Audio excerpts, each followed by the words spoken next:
नमस्कार, मैं सबा और आप देख रहे हैं N4 न्यूज़ भारत। हमारे शो पृष्ठभूमि में आपका स्वागत है।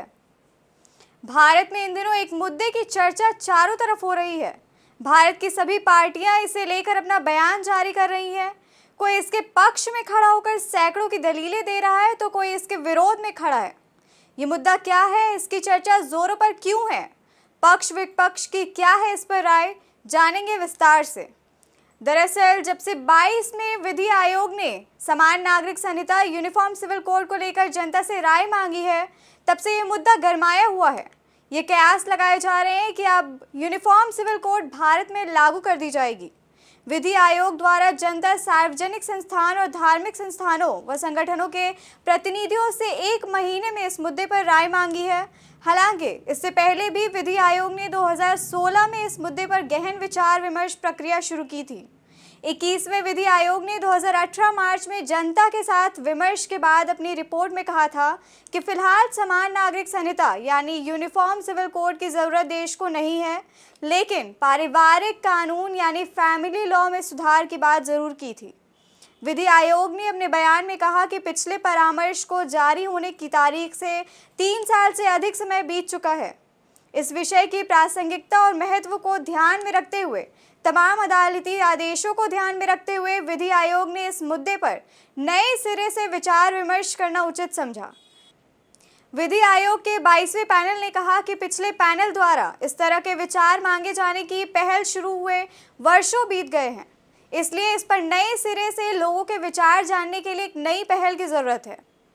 यूनिफॉर्म सिविल कोड यूसीसी का मतलब है भारत में रहने वाले हर नागरिक के लिए एक समान कानून होना चाहिए, चाहे वो किसी भी धर्म या जाति का क्यों ना हो, यानी हर धर्म, जाति, लिंग के लिए एक जैसा कानून।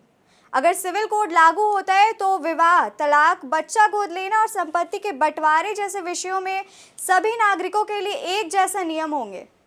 पूरे देश के लिए समान नागरिक संहिता लागू करना वाकई एक बड़ा दांव है, लेकिन सवाल यह है कि क्या किसी एक नियम को लागू करना धार्मिक स्वतंत्रता का हनन नहीं होगा? ये एक बड़ी बहस का मुद्दा है। भीमराव अंबेडकर ने समान नागरिक संहिता को लेकर कहा था कि ये लागू होना चाहिए, लेकिन वे इसे स्वैच्छिक रखने के पक्षधर थे। मुमकिन है कि किसी भी धर्म को ठेस पहुंचाए बिना समान नागरिक संहिता को लागू कर दिया जाए, लेकिन इस अवधारणा ने इस अल्पसंख्यक वर्गों के बीच एक डर का भाव पैदा कर दिया है कि उनकी धार्मिक मान्यताओं को अवहेलना की जा सकती है, जिसकी बुनियाद पर उनके पर्सनल लॉ बनकर तैयार हुए हैं। इस तरह के भयावह दौर में समान नागरिक संहिता को बहुसंख्यक की मान्यताओं को थोपने के औजार के रूप में देखा जा रहा है। यूनिफॉर्म सिविल कोड पर केंद्र सरकार के पक्ष को इस बात से समझा जा सकता है कि जब पिछले दिनों प्रधानमंत्री मोदी ने भोपाल में बीजेपी कार्यकर्ताओं को संबोधित करते हुए कहा था, आजकल समान नागरिक संहिता के नाम पर भड़काया जा रहा है। परिवार के एक सदस्य के लिए एक नियम हो, दूसरे के लिए दूसरा नियम हो, तो क्या वो घर चल पाएगा? जब एक परिवार नहीं चल सकता तो ऐसे दोहरी व्यवस्था में देश कैसे चल पाएगा? समान नागरिक संहिता को लेकर कानून बनाने का जिम्मा 22वें विधि आयोग के पास है। इस पर सुझाव मांगे जा रहे हैं। इतना ही नहीं, खबरें ये भी है कि संसद के मॉनसून सत्र में सरकार इससे जुड़ा बिल ला सकती है। बीजेपी सरकार समान नागरिक संहिता की हमेशा से वकालत करती रही है। बीजेपी का मानना है कि जब तक समान नागरिक संहिता को अपनाया नहीं जाता, तब तक लैंगिक समानता नहीं आ सकती है। 2014 और 2019 के लोकसभा चुनाव में यूनिफॉर्म सिविल कोड बीजेपी के घोषणा पत्र का हिस्सा रहा। हाल ही में कर्नाटक विधानसभा चुनाव के दौरान भी बीजेपी की घोषणा पत्र में इसे शामिल किया गया। वहीं समान नागरिक संहिता पर विपक्ष का रुख मिला जुला है। कुछ पार्टियां इसके समर्थन में है तो कुछ इसके विरोध में। आम आदमी पार्टी और उद्धव ठाकुर गुट की शिवसेना इसके समर्थन में है। आम आदमी पार्टी का कहना है कि वो इसका सैद्धांतिक समर्थन करती है, जबकि उद्धव ठाकरे ने कहा कि इसका समर्थन करते हैं, लेकिन जो लोग इसे ला रहे हैं उन्हें ये नहीं सोचना कि इससे सिर्फ मुसलमानों को परेशानी होगी, बल्कि इससे हिंदुओं को भी दिक्कत होगी। शरद पवार की पार्टी एनसीपी ना तो विरोध और ना ही समर्थन में है। शरद पवार का कहना है कि कुछ मामलों पर सरकार की ओर से स्पष्टता मिलने के बाद पार्टी कुछ फैसला लेगी, जबकि Congress, TMC, JDU, RJD, AIMIM, Indian Union Muslim League, Sapa, DMK इसके विरोध में है। कांग्रेस नेता राहुल गांधी कह चुके हैं कि असली मुद्दों से ध्यान भटकाने के लिए यूसीसी पर बहस छेड़ी जा रही है। All India Muslim personal law board AIMPLB भी समान नागरिक संहिता के विरोध में है। बोर्ड के सदस्य खालिद रशीदी फिरंगी महली का कहना है कि यूनिफॉर्म सिविल कोड आने से सिर्फ मुसलमानों को नहीं बल्कि अन्य धर्म के लोगों को भी नुकसान है। वहीं 30 से ज़्यादा आदिवासी संगठन भी इसका विरोध कर रहे हैं। आदिवासी संगठनों का मानना है कि UCC के आने से उनकी परंपराएं और प्रथाएं और कानून खत्म हो जाएंगे।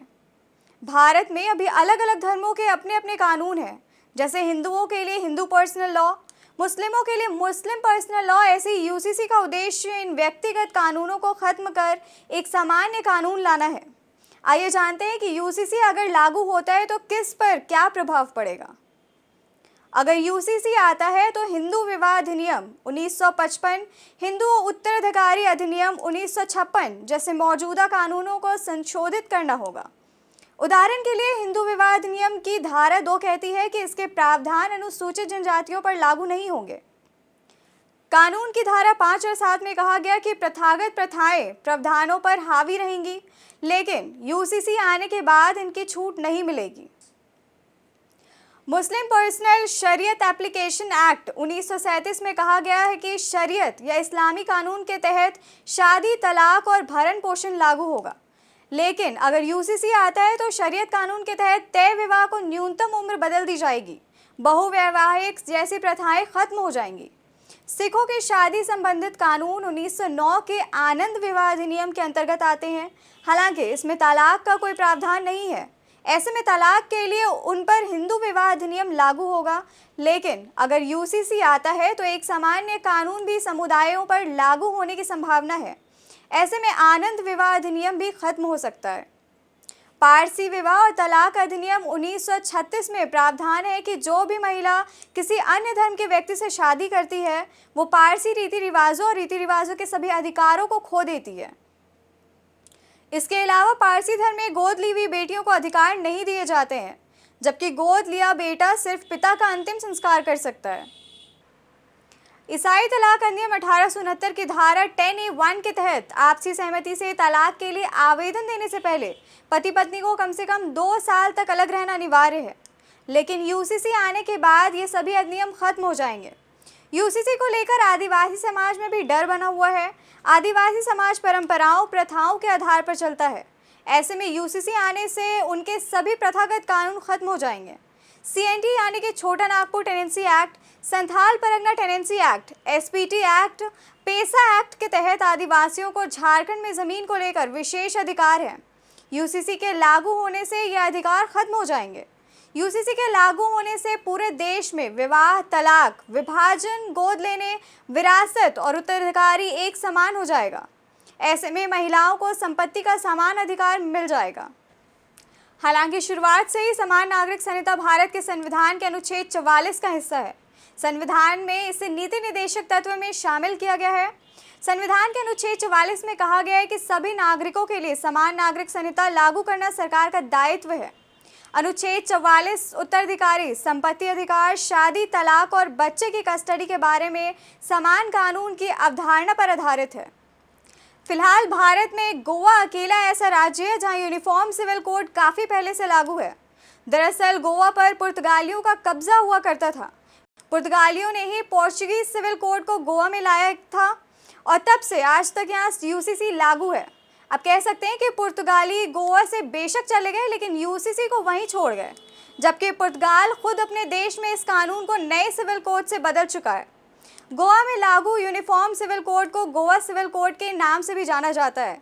इसी क्रम में देश के एक और राज्य का नाम जुड़ गया है। दरअसल उत्तराखंड सरकार ने UCC को लेकर अपना मसौदा तैयार किया है और ऐसे कयास लगाए जा रहे हैं कि जुलाई के महीने में इसे उत्तराखंड में लागू कर दिया जाएगा।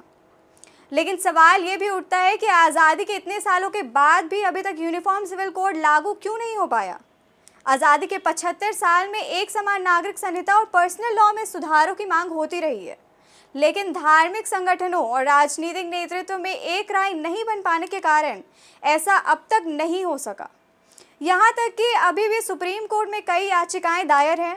हालांकि समान नागरिक संहिता लागू करना बीजेपी के चुनावी घोषणा पत्र का हिस्सा रहा है। बीजेपी ने हाल ही में कर्नाटक विधानसभा चुनाव से पहले समान नागरिक संहिता का वादा किया था।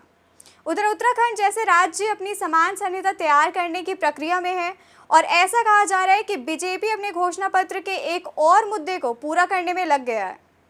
खैर, देश में बुनियादी सुधारों को प्राथमिकता दी जानी चाहिए, जैसे कि सभी समुदायों और लिंगों में विवाह की उम्र को 18 साल बनाना, तलाक की प्रक्रिया को दोष रहित बनाना, खराब रिश्ते के आधार पर शादी से अलग होने की अनुमति देना और तलाक के बाद संपत्ति के बंटवारे को लेकर समान मानदंड तैयार करना ऐसे विषय हैं जिन पर पिछले आयोग ने मंथन किया था। हर समुदाय के पर्सनल लॉ में सबसे पहले समानता बहाल करने और दूसरों के साथ भेदभाव को खत्म करना और साथ साथ रूढ़ियों और वर्जनाओं पर आधारित प्रथाओं को खत्म करना क्या सही कदम होगा? इसे लेकर आप क्या सोचते हैं? इस पर आप आयोग द्वारा अधिकारित email ID member secretary ici@government.in पर अपना सुझाव भेज सकते हैं। ऐसे ही और दिलचस्प मुद्दों को हमारे कार्यक्रम पृष्ठभूमि के तहत आपके समक्ष लेकर आते रहेंगे। तब तक जुड़े रहें N4 न्यूज़ भारत के साथ।